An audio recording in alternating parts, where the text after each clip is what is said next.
salutations et bonne année aussi, tous mes vœux pour 2024. Et si nous commencions cette nouvelle année par du bon vieux rétro gaming, sur cette bonne vieille Mega Drive. Bon sinon, Dr Robotnik's Min Min Machine, ça vous parle? Dr Robotnik's Min Min Machine. Oh pardon, Dr Robotnik's Min Min Machine, jeu sorti en 1993 sur la Mega Drive. On a également eu un portage 8 bits sur Master System et sur Game Gear, et d'ailleurs je ne manquerai pas de parler de ces versions car il y a plusieurs points intéressants à aborder à ce propos. Pour ce qui est du scénario, eh bien une fois n'est pas coutume, une fois de plus, le Dr Robotnik a décidé de créer une machine maléfique pour transformer en robots esclaves tous les habitants de la planète Mobius. Ouais, sauf que là pour une fois c'est pas à des animaux qu'il va s'en prendre mais à des haricots. Des haricots.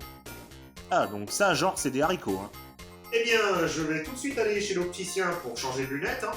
Ah, c'est bon, on fait pas genre, c'est des choses pour la vidéo. Ouais, c'est pas faux. Et après avoir regardé cette cinématique d'intro, ce sera à vous de contrecarrer les plans du diabolique Dr Robotnik. Pour ce faire, vous devrez affronter successivement chacun de ces sbires dans ce qui ressemble à une partie de Tetris en mode 2 joueurs, je suppose. Bon, bien sûr, ce n'est pas réellement du multijoueur, hein, on lutte contre une IA. IA dont la performance augmentera à l'instar de la vitesse au fur et à mesure que vous enchaînerez les adversaires. Adversaires que les connaisseurs reconnaîtront car ceux-ci sont tous tirés du dessin animé très connu pas forcément pour les bonnes raisons, Les Aventures de Sonic, le cartoon de 1993. Ouais, ce jeu, je sais pas trop comment le décrire au premier abord, hein. C'est un peu comme si la licence Sonic avait essayé de avec Tetris devant un épisode des Aventures de Sonic. Et la comparaison avec Tetris va s'arrêter là, car mis à part le fait qu'il s'agisse d'un jeu de puzzle, le gameplay est tout à fait différent. Là, il s'agit de regrouper les bestioles qui tombent par couleur pour les faire exploser et gagner ainsi de plus en plus de points. Mais si ça s'arrêtait là, ce ne serait pas très intéressant. C'est pourquoi la mécanique principale de ce jeu sera en fait de faire des combos, et de les faire très vite, car votre adversaire lui aussi pourra en faire, et c'est là que ça se corse. Car si vous n'êtes pas assez rapide pour faire vos combos, c'est l'adversaire qui les enchaînera et ce faisant, il pourra vous envoyer des haricots robotisés. Ce qui, en plus de vous empêcher de faire vos combos, pourrait, s'ils s'accumulent trop, vous faire perdre la partie. Mais à l'inverse, si vous vous montrez suffisamment habile, c'est votre adversaire qui va très vite se retrouver submergé. Et vous prendrez un malin plaisir à le voir se débattre désespérément alors que vous savez pertinemment qu'il a perdu la partie. Et justement, un point qui me plaît beaucoup dans la direction artistique, c'est les expressions faciales de vos adversaires qui changent selon la situation dans laquelle ils se trouvent. Et ils font tous des tronches bien cartoonesques, qui rappellent plutôt bien le dessin animé. Et au passage, le Dr Robotnik lui aussi a la même tête que dans le dessin animé de 93. Et je dois dire que c'est un clin d'œil assez sympa au dessin animé. Et oui, je lis ça même en sachant pertinemment que ce dessin animé est une merde absolue. Mais aussi désagréable ce dessin animé pouvait-il paraître, n'en demeure pas moins, qu'il a servi de base la même année non seulement pour concevoir le jeu Dr Robotnik's Min Min Machine, mais aussi pour mettre sur pied une série de comics vraiment sympathiques. D'ailleurs, faudrait que je sorte une vidéo sur ces comics, hein, de ces quatre, parce qu'il y a un paquet de trucs intéressants à dire dessus. Mais pour l'instant, c'est sur le gameplay que j'ai pas mal d'autres trucs intéressants à dire. Déjà, le menu principal nous propose plusieurs modes de jeu. Tout d'abord, le mode scénario. Bon, en réalité, le jeu n'est pas vraiment scénarisé, hein. On notera tout de même la présence assez agréable de petites cinématiques avant chaque partie contre nos adversaires. Et dans ce mode qui constitue plus ou moins le mode de jeu principal, comme dit précédemment, vous devrez affronter de manière successive chacun des subalternes du Dr Robotnik. Et passé un certain point, la difficulté devient quelque peu... Ah, Vindiou, mais il est rapide et il est balèze ce con en plus. Bon, pas le temps pour toutes ces conneries, donc je vais en profiter pour parler d'une mécanique qui risque de vous être fort utile si vous décidez de vous attarder sur ce jeu. Vous avez l'écran des mots de passe qui vous permet, en plus de reprendre la partie là où vous en étiez précédemment, de faire le gros tricheur qui a pas le temps, comme moi. Ah, et si vous êtes maso, vous avez aussi un mot de passe qui vous permet d'enclencher le mode ultra difficile. Mais vu la difficulté de base déjà pour battre Robotnik, je suis pas sûr que vous en ayez besoin. Mais j'ai pas le temps de voir arriver, c'est putain de pouillot. Et vous savez ce qui est encore plus piquant dans cette histoire, c'est quand par un magnifique coup de chance vous arrivez à battre sans trop savoir pourquoi ce boss final et que vous vous apercevez que l'enregistrement sur votre émulateur a planté.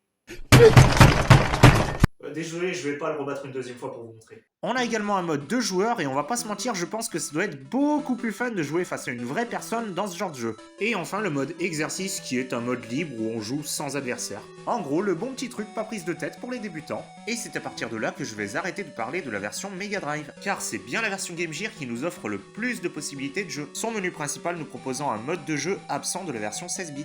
Le mode puzzle où là non plus on n'affrontera pas un adversaire, mais ne vous attendez pas à trop de facilité non plus. Le jeu là consiste grosso modo en une suite de missions réparties sur 30 niveaux, avec des objectifs comme détruire telle couleur ou tel nombre de lignes d'affilée. Outre le fait que je trouve ce mode plus intéressant que le mode libre pour apprendre les bases du jeu, c'est la fin du dernier niveau qui a retenu tout mon intérêt. En effet, à ce moment-là, vous aurez droit à une cinématique où le docteur Robotnik en personne vient vous féliciter d'avoir bien piloté sa machine à robotiser. Et s'ensuit le générique de fin, autrement dit, on a là un bad ending, car pour une fois, vous avez choisi le mauvais camp. Du coup, cela fait plus ou moins de ce jeu le premier jeu Sonic où on peut, entre guillemets, choisir le camp des méchants. Et si avant choisir de finir par un bad ending. 8 ans avant ça quand même, je le rappelle. Bref, un jeu ma foi bien sympathique et qui a tout de même le mérite d'amener un nouveau gameplay. Eh là, non, tu vas pas t'en tirer comme ça le jeu. Qu'est-ce que tu fous là, toi? Bon, désolé d'amener ça comme un cheveu sur la soupe, mais à présent qu'on s'est bien amusé avec cette vidéo, il est grand temps de dénoncer la fraude. Et oui, vous ne l'aviez peut-être pas vu venir au début, mais le gameplay de ce jeu est en fait un repompage complet d'un autre jeu sorti sur arcade et Mega Drive. Puyo Puyo, on y retrouve la même mécanique de combo avec les couleurs, le même nombre d'adversaires, et même le scénario est assez ressemblant. Du coup, tous les compliments que j'ai dit juste avant, je peux les retirer? Eh bien non, beaucoup de mes compliments précédents sont encore valides, même en prenant en compte que le gameplay n'a finalement rien d'innovant. Déjà, pour le scénario, Sega aurait totalement pu jouer la carte de la flemme jusqu'au bout, par exemple en gardant les mêmes décors pour les cinématiques, en remplaçant juste les persos par des robots. D'ailleurs, ces adversaires robots sont un beau clin d'œil au cartoon Les Aventures de Sonic. Dans la même optique, j'aime bien l'écran de Game Over où Robotnik engueule ses troupes. Aussi, bien que la mécanique de jeu soit la même que dans Puyo Puyo, on voit que Sega a eu la volonté d'y ajouter un scénario qui colle de manière crédible à l'univers Sonic. Robotnik qui découvre une espèce de haricots sur pattes et qui veut les exploiter en les robotisant, c'est tout à fait lui ça. Et même pour le gameplay, rendons à César ce qui est à César.